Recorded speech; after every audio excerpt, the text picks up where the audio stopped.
Brosis, ini bukan opini, ini data.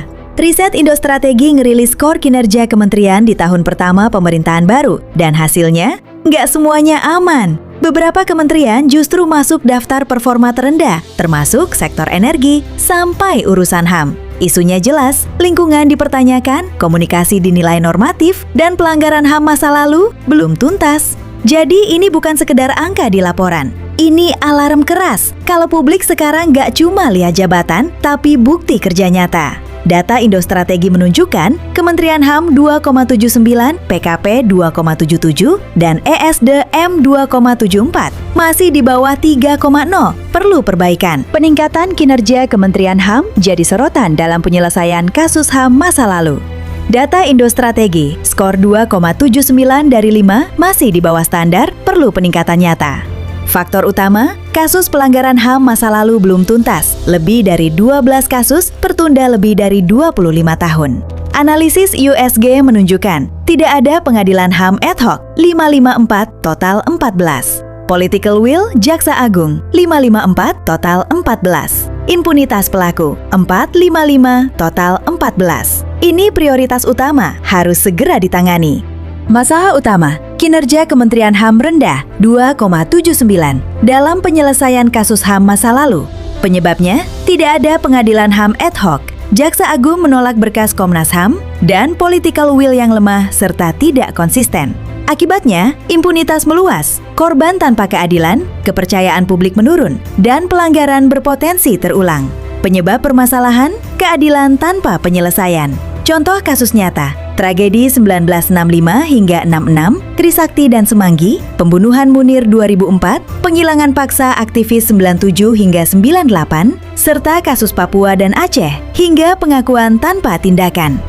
Analisis SWOT Kementerian HAM, kekuatan, respon aktif Menteri, dukungan Komnas HAM, dan pengakuan 12 kasus. Kelemahan, tanpa terobosan, persepsi publik negatif, dan minim penyelesaian konkret. Peluang, dukungan internasional, reformasi hukum, serta tekanan masyarakat sipil.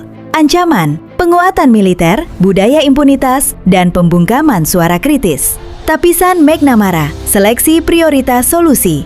Prioritas utama, pembentukan pengadilan HAM ad hoc, skor 15. Diikuti penguatan Komnas HAM, 15, dan program reparasi korban, 12. Selanjutnya, pembentukan KKR nasional dan revisi Undang-Undang Pengadilan HAM masing-masing 9. Sementara desakan political will Jaksa Agung dinilai sulit dan diplomasi HAM internasional tetap menjadi prioritas pendukung. Gagasan inovatif penyelesaian masalah. 1. Pengadilan HAM ad hoc untuk 12 kasus prioritas dengan hakim independen. 2. Pembentukan Komisi Kebenaran dan Rekonsiliasi Nasional. 3. Platform HAM digital, transparansi data dan status kasus. 4. Dana reparasi nasional bagi korban. 5. Fakta lintas partai, HAM bukan isu politik. 6. Pendidikan HAM wajib dan reformasi narasi sejarah. Langkah operasional, roadmap implementasi.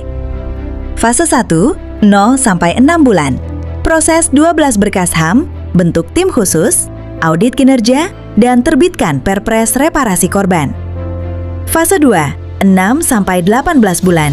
Bentuk KKR, sidang pengadilan HAM ad hoc, luncurkan portal transparansi, dan integrasi pendidikan HAM. Fase 3, 18-36 bulan. Selesaikan reparasi, laporan KKR, revisi undang-undang, dan evaluasi kinerja. Target, skor kinerja minimal 3,5 dalam 36 bulan. Simpulan, DAN rekomendasi, keadilan tidak bisa ditunda selamanya. Zona 1, pengadilan HAM ad hoc segera dibentuk, 12 berkas tidak boleh diabaikan. Zona 2, political will, Presiden dan Jaksa Agung jadi kunci. Zona 3, korban telah menunggu hingga 60 tahun, negara wajib hadir. Zona 4, hentikan impunitas sebelum jadi presiden buruk ke depan.